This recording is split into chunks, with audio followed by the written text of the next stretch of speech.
So good. All right, let's see. So, plan for the week. This is the last week of the 6 weeks. So today we're going to do some more notes on confidence intervals, and then tomorrow we're going to do notes on confidence intervals with like 2 proportions, 2 samples. And then on Friday we're going to do like a little mini checkup test. And I'm actually going to be, well, weather permitting, Friday I'll be out for golf. But I've got some paper copies for Mr. Nelson to hand out, or it's on Schoology. But doing that, it's like 10 questions, 9 questions maybe. So we're going to do that. But so what I want to talk about first is maybe I'll just recap a little and then just think about any questions you might have had from watching the videos on Friday. And so this first one, we're going to kind of go back over that again, like some basics in solving, so you can work out some kinks some more.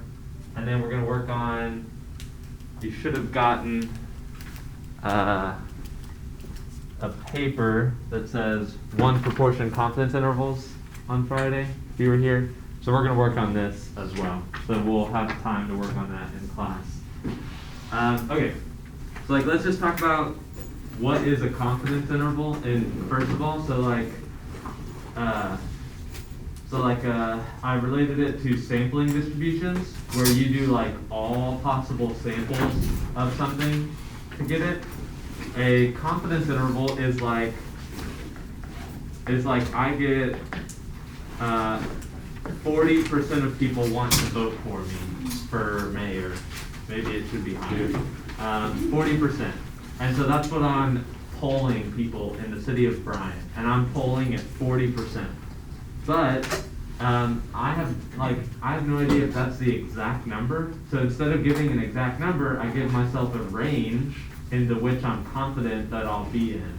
So like here I am at 40%, and you can see this called as a point estimate or a statistic. And then what you do is you add a margin of error, plus or minus a margin of error.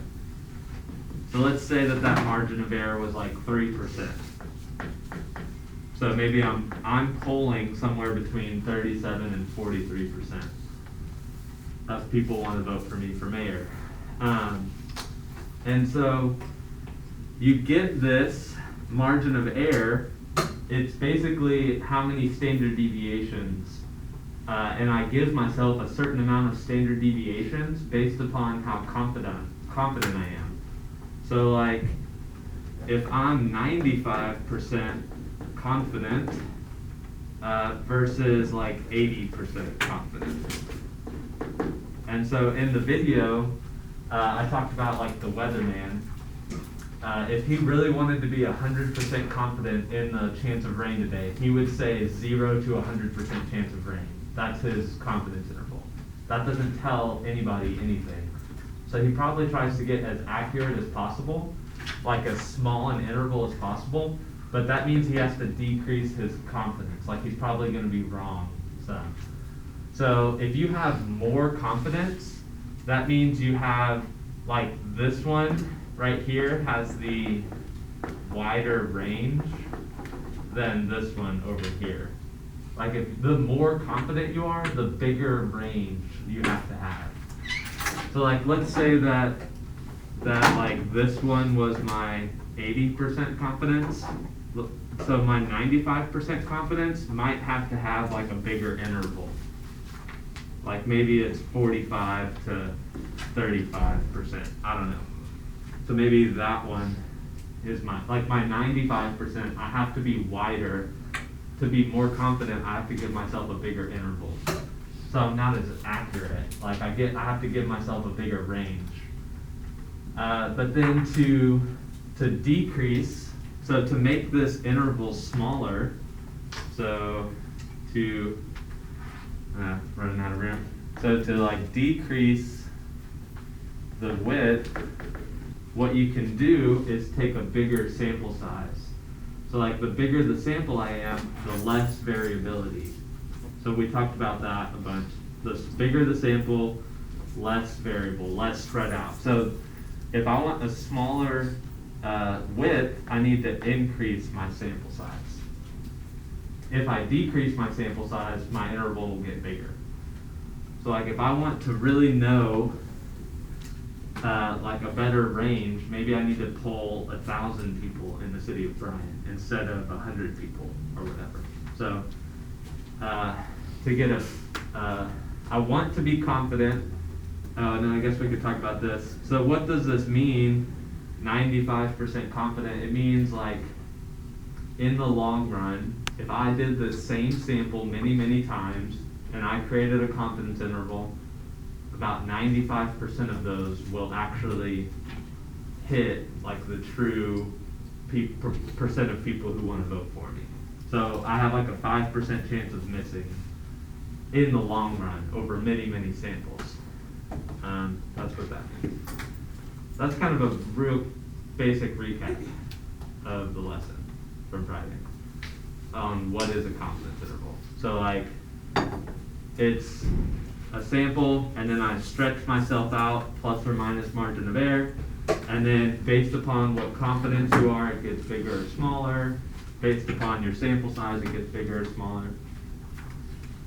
And that was that. Okay, so we're gonna do a calculation of it, so we'll go through that part.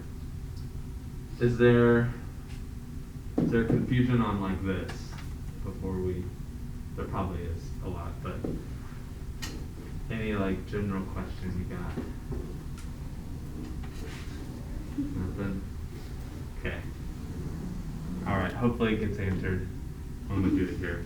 Okay, so I used to, kind of sad, I used to get a globe from like a history teacher, and we'd toss it around and get like a sample, but I didn't think about it until today. That's what I used to do. So we're not going to do that. I'm just going to give myself my own samples. What we're doing here is let's get an estimate of what proportion of the earth is covered by water. Oh, and the fun thing is we would toss it around and we would like catch it, and like if our pointer finger was on land or not, and like then we looked up on the Google machine what percent, and like our confidence interval was pretty accurate, so it was fun. Anyway, so like what percent of the earth is covered by water? So what we're going to do, let's say for my notes purposes, let's do let's say that we did a sample of 50. So like we got a globe and I tossed it to you, and we tossed it around the class 50 times. What percent of the time did we hit water? So I used the example of 34. Let's say we tossed it around the class 50 times, and 34 of the times we got water. And whatever other time, 16 would be earth. Okay, calculate the proportion of locations that your sample, that was water, so our p hat. So what's the decimal for 34 over 50?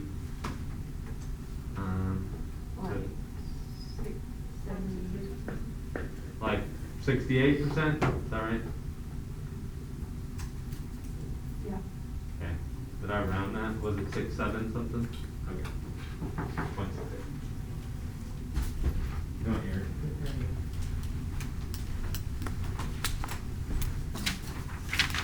There you go. Alright, so let's say we did a proportion p hat and we got 68%. So this is like our shot in the dark, like point estimate. And now what we're gonna do is we're gonna give ourselves a margin of error so that we get like an interval or range that we think it's in. Okay, so before we do that, we need to do some conditions here. Alright, so we're gonna construct a 95% confident interval. So the parameter, that just P parameter goes with population. That just means like what do we want to know about the population.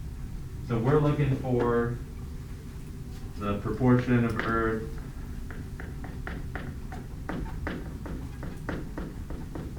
covered in water. Like, we want to know the actual, we want to get a good estimate for the actual proportion of Earth that's covered by water. Just by doing a little sample. All right, we're doing a 95% confidence. So the confidence changes everything, which we'll look at. Don't worry about the name right now. We're just going to do these. We'll get to the names later. Do y'all remember, can you recall, there's 3 conditions that I did like at the end of the video. Can you name one of the conditions that we need? 10. 10. And it's greater than 10. Or it's 10. Yeah, the 10% thing, which is like, basically, are we independent? So is our sample size, so that's, I guess you don't have to put it on 2. That's just for some reason, I just have an order in my mind. So yeah, is your sample size less than 10% of the population? What this does is that tells us if our samples are independent. So, okay, like, is a sample size of 50? So what we would have done is we would have put our finger on the globe in 50 different spots. Could I put my finger on the globe in more than 500 spots? It was a decent sized globe. Y'all are just gonna have to take my word. Yes. Like, probably yes. So 50 is less than 10%, like, of possible, we'll just say population, just that's what we got. Of the surface area of the globe. I'm just not gonna write that. All right, another condition was to make sure we didn't have any biases or bad sampling in it. So we needed to make sure, did we do a random sample? So did we simple random sample or cluster or stratify or just do something that was actually random? And so what we would have done is I throw the ball to you while it's spinning and you just grab it with your finger. And so you probably, it's pretty random. Like, I don't think y'all can perfectly see and point it right on the water. So I would say that we did a random sample. On a problem, it would have like a paragraph of information, and hopefully in there it said that they did a random sample, and that's what you need to check off. And then the last one is our distribution, is it a normal distribution? Is our sample distribution normal? And so, how do we check that for a p hat? A p? N times P. Yeah, we gotta do the n times p, n times 1 minus p, greater than 10. So a bunch of 10 is a magic number here. 10% greater than or equal to 10. All this good stuff. So this is so that I can use a normal distribution. Alright, so is 50 times 68%, 50 times 32%. So if this isn't true, you either need to like stop, or you have to say like, let's assume normal, and you have to point out that like this wasn't met. But we checked these off. What did I get? 34 and 16. So we're good. Like, it's a normal, we can use the z-score table, nice bell curve distribution.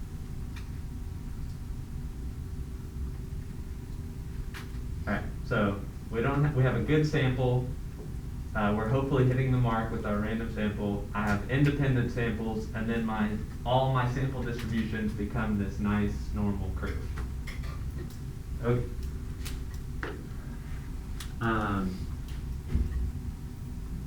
Alright, so on this one, I'm going to write it in a couple different ways. I'm going to write it the way that the formula does on this one. So on the formula sheet, I pulled it up.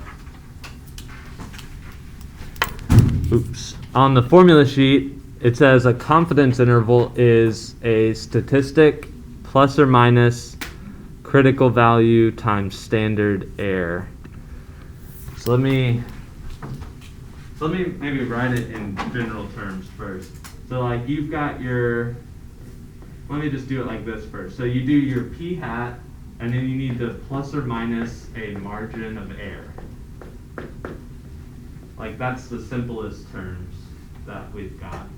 I take my sample proportion, and then I plus a margin of error, I minus a margin of error. So the formula sheet gives us that to get the margin of error, it has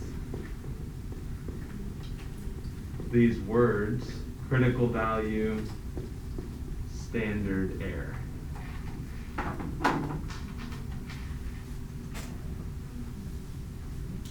So to calculate a margin of error, this is margin of error, critical value times standard error. And so a critical value is just it's a z-score. So the little star means like z-score, z-star, whatever, z-score. You can say it either way. I don't think I've ever written it like this for y'all. That just means z-score. And then standard error is the same thing as standard deviation, but on your formula sheet, you can see that standard error, it has p hats instead of p, because all we know is p hats. We have no idea what the p is. We're trying to estimate that. So like on the formula sheet, it says this for standard error: p hat 1 minus p hat divided by n.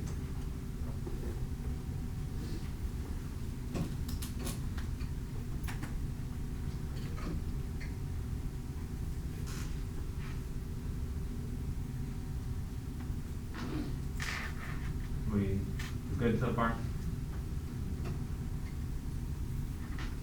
Okay. Correct. So critical value, standard error, formulas. All right. So let me just go ahead and plug in for this standard error. So the p hat that we got was 68%, 0.68. And then 1 minus that is 0.32. And we did a sample size, or I did, if y'all didn't, sample size of 50, so over 50.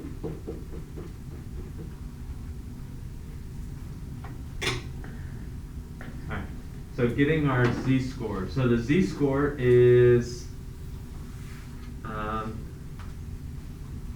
do this on a separate page. So we want to be 95% confident, and our interval stretches plus and minus from our middle term. So we want to be 95% on that like middle interval there. So the z-score that we look for on my table, I'm looking for this z-score.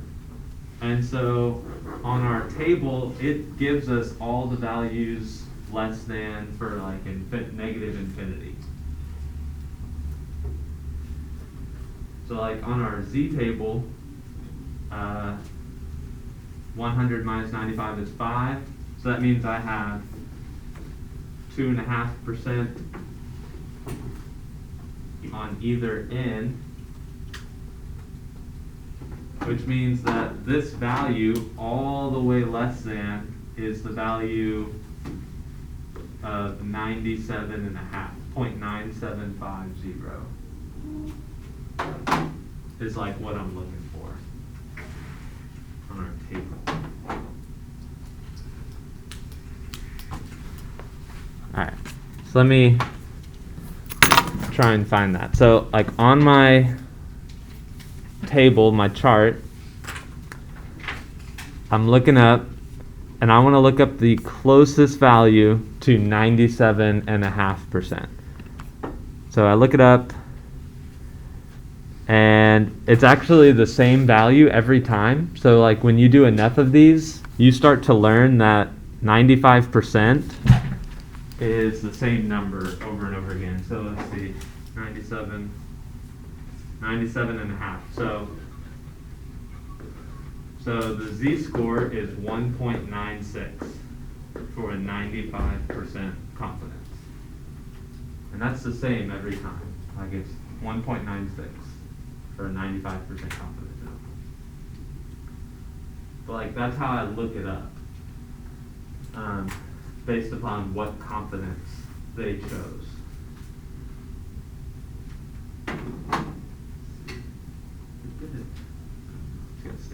So my z-score 1.96.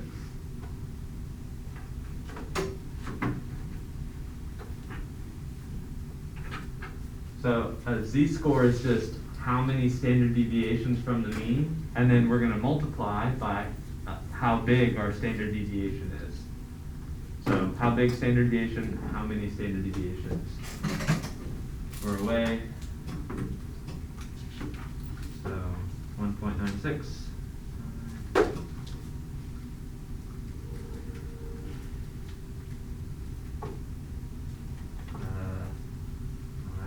still got the same answer, 0.129.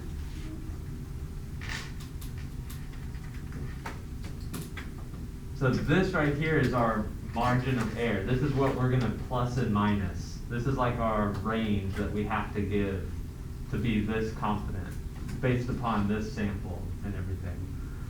So I'm going to bring down like my my sample proportion.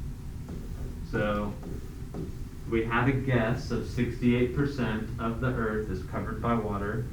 And so I need to be this confident, 95% confident, based upon this sample, I have to give myself about a 12% margin of error. So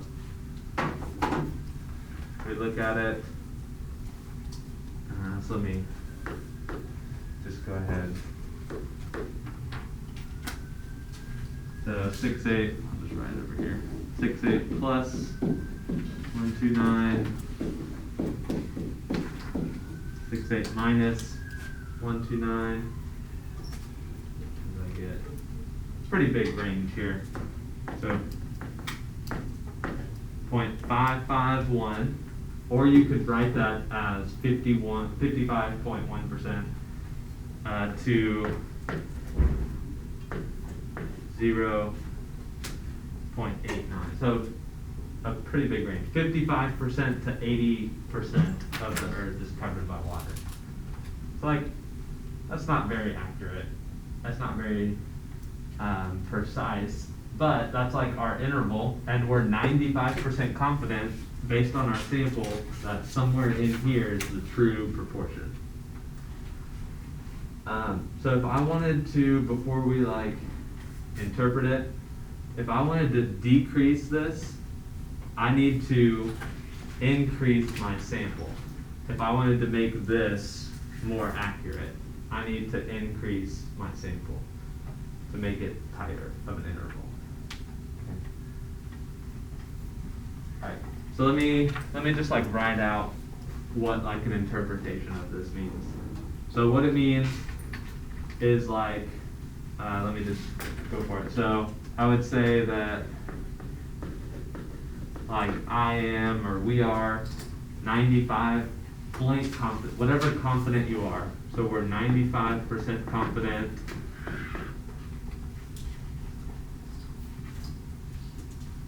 and what am I confident in? I'm confident that my interval, my range, has the actual proportion of the earth that's covered in water.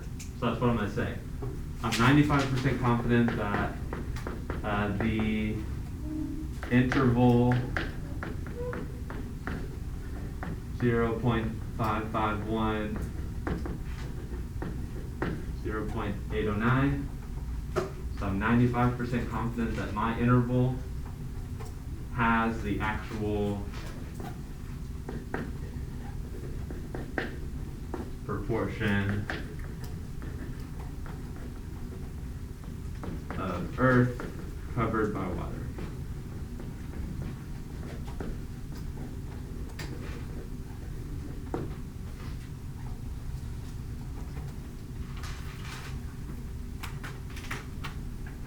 So it's not super accurate, but it's what I'm working with. So based upon my limited sample, that's my interval if I want to be 95% confident. And so I think somewhere in there. So I think, can't remember, is it like, it's something in the 60s% covered by water. You Google it, but that's like what our interval is. If I want to decrease this, I need to increase sample size. If you want to be more accurate, you need to do bigger samples. Okay. All right. So writing it out. Okay, and then the goal here is I'm going to do the backside that's got something, and then it's going to leave us a lot of time for y'all to work on this worksheet and get more of this practice as well. So hopefully we'll get nice and good at it, work out all the things. Alright. So just again, like writing it down, margin of error is just like how many standard deviations. So you look up your table, you plug in your values, and go from there. Alright, let's try the backside, and then the worksheet has one of these check your understanding problems too, so we'll look at that. Gonna be good. Alright. Community of activist groups, there's lots of them in Austin, wanted a particular issue to be placed on the ballot for an upcoming election. To make it on the ballot, 20,000 valid signatures are needed. The group turned their petition 24,000 plus signatures to pass the why can't I say it? The test, geez, 81%, so I probably need to know that number, of the signatures must be valid. Yeah, 7.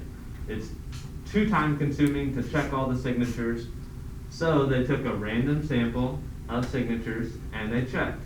The individual checking of the signatures, they want to be 95% confident, and they want at most a 2% margin of error.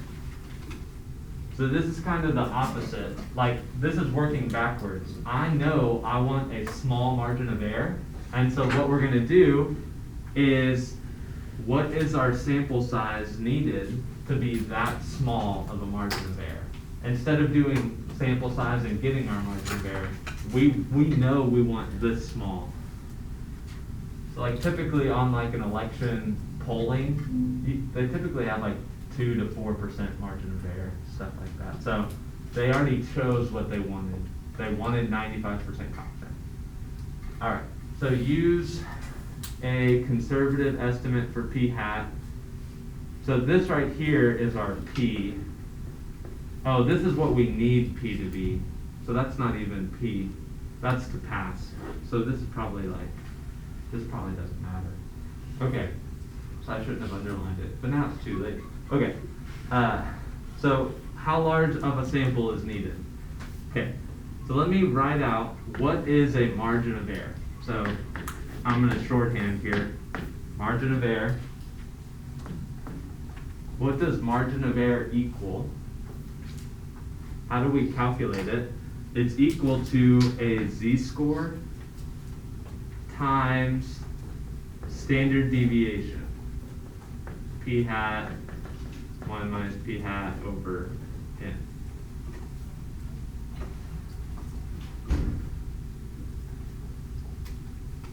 Like we just walked through that. That's what those are. Critical value, standard error. All right. So let's plug in some things that we know. We know that the margin of error is 2%. So that's the decimal 0.02. Make sure to convert it to a decimal. 2%. So I want 2% to equal, what's the z-score for 95% confident? Yeah, we just did it. It's 1.96. I don't have to look it up again because I remembered it. And then, all right, here's where me circling this up here is going to be confusing because this is just like what we want. So this up here is not our p-hat. What we want is what they said. They said use a conservative estimate for p-hat. What that means is, let's just say our p-hat is 50-50. That's what conservative estimate means right there.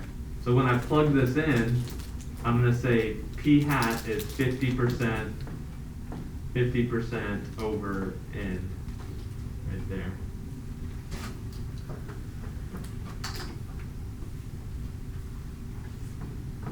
So like if we don't know our p-hat, because we haven't done a sample yet, like I haven't chosen a sample of people yet, or petitions signed.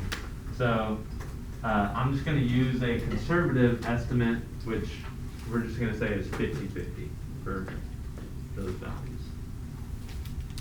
All right, so the goal is get n by itself. Do some algebra. Algebraic. Okay, let me give myself some space.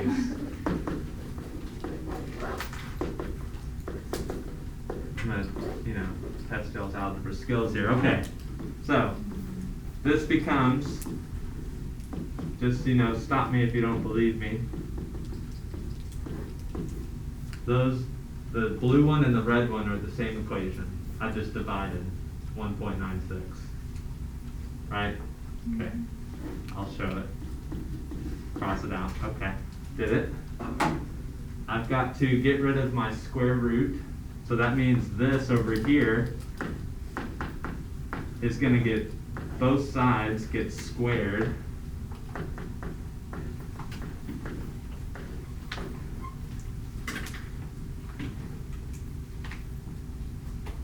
All right. And then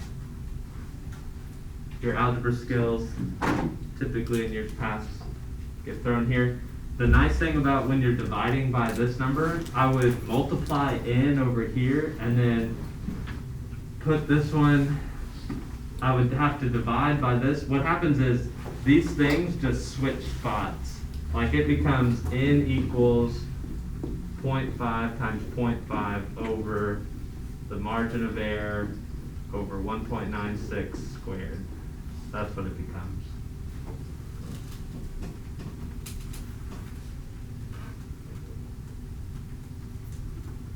Because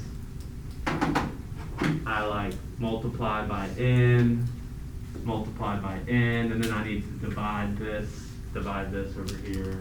So that's what happens. All right, so n, if I'm solving for my sample size, it becomes p-hat times 1 minus p-hat over the margin of error over the z-score squared. We just gotta do some algebra, which you can. All right, so you get that number. What did I get? 0.25 over that. 2,400 and a decimal. So I think it becomes, to decimal I need to round up to 2,401. I need to do a sample size of 2,401 to get a margin of error of 2%.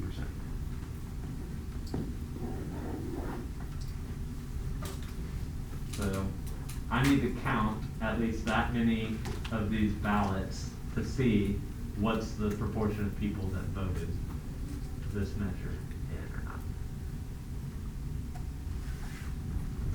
for doing some algebra.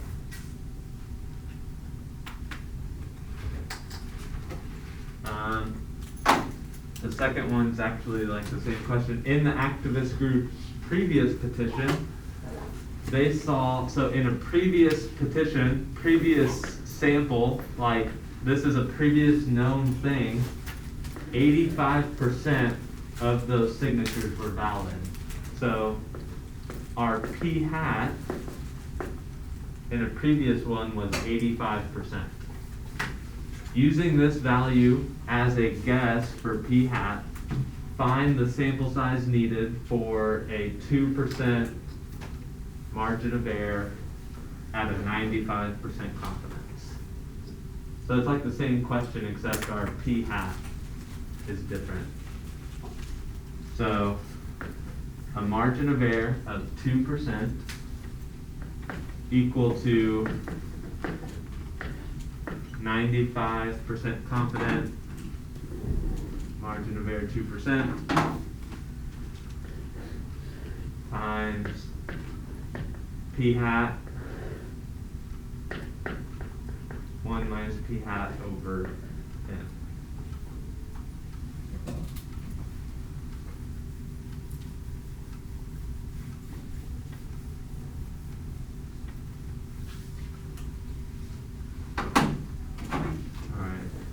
N equals 85 times 15 over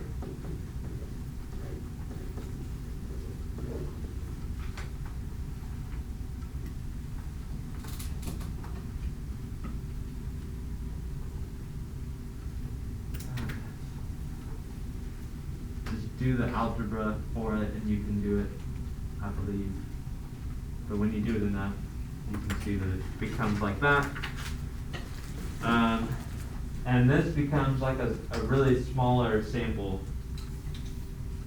1,224.5, so that's like 1,225. So a much smaller sample, so smaller sample than the last one.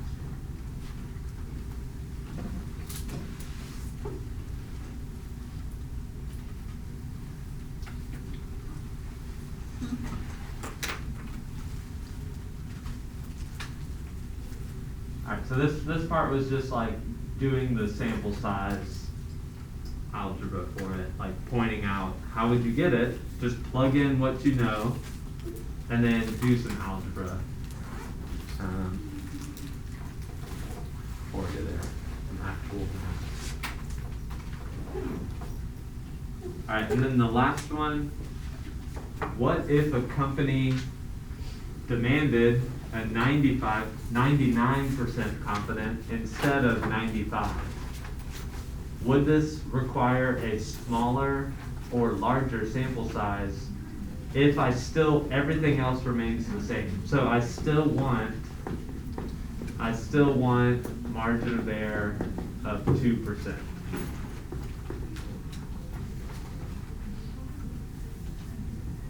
Okay, so what happens to our margin of error when I increase sample size?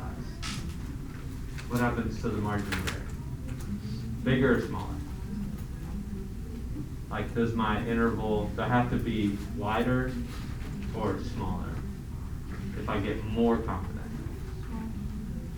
I have to get, if I'm 100% confident, it's 0 to 100% chance of rain, I have to get bigger confidence margin of error. So if I increase confidence means increase margin of error. But I don't want to increase margin of error. So if I want to keep margin of error small, how do I now decrease my margin of error? How can I decrease margin of error besides that? Now we're getting into a lot of theory confusion. Do I increase sample size or decrease? So do I get smaller or larger to decrease margin of error? Yeah, I have to if I increase my sample size, my margin of error goes down.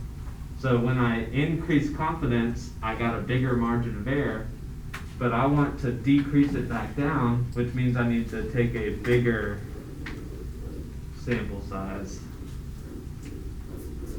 So I need to take a larger sample size. Like if I want to keep my margin of error the same, but I also want to keep my confidence or get my confidence higher, I'll have to increase my sample size too. So I'll have to take bigger samples.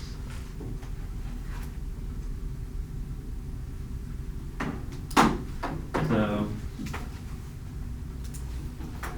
just on those type, it gets kind of weird. Just remember, if your confidence goes up, your margin of error goes up.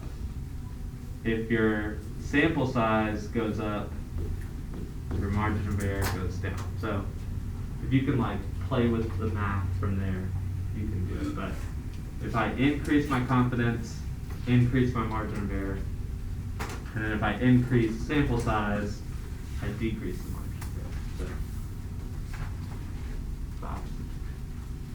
So, alright. So I planned it out to give us plenty of time to work on some stuff, work out some kinks here. So if you don't have this paper, I can get it to you. And then if you do, I just want you to work on this. And it's the assignment on Schoology. It's like 8.2 worksheet or something like that. It's like due in Schoology today or tomorrow. But we're working on this, trying this out. There's like a front and a back. It's got some different problems. That's what we're gonna do. Sound good? Who?